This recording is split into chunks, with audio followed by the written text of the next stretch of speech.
সে VP নূরের উপরে অকথ্য আপনারা নির্যাতন করেছেন।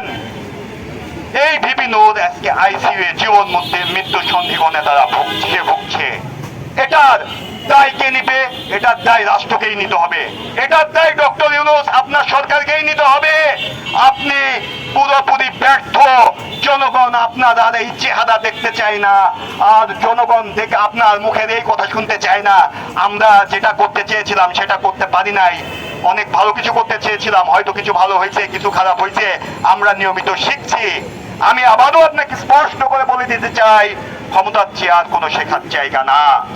এখানে আপনি ক্ষমতায় শিখে আসবেন এবং ইমপ্লিমেন্টেশন করবেন, সেটাই বাস্তবতা। তো আপনি ব্যর্থ হয়েছেন। আপনার উপদেষ্টা পরিষদ এরা কথার ফুলঝুড়িতে মানে অতিষ্ঠ।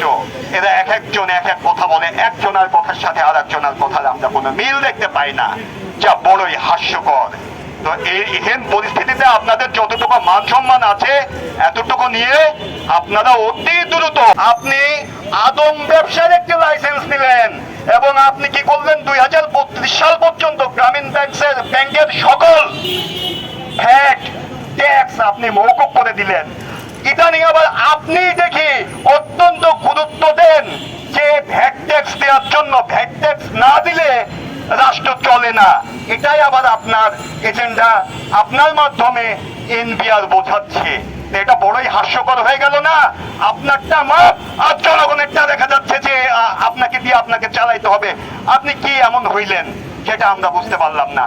আমরা দেখলাম যে মব জাস্টিস নামে এই জুলাই বিপ্লবের পরে কিছু অনাকাঙ্ক্ষিত ঘটনা প্রতিনিয়ত ঘটে যাচ্ছে, কেউ সেখান থেকে মুক্তি পাচ্ছে না। অতি দ্রুত, ফেব্রুয়ারি তো অনেক দূরে, যদি সম্ভব হয় তার আগে নির্বাচন দিয়ে এবং জনপ্রতিনিধিদের হাতে ক্ষমতা ছেড়ে দিন।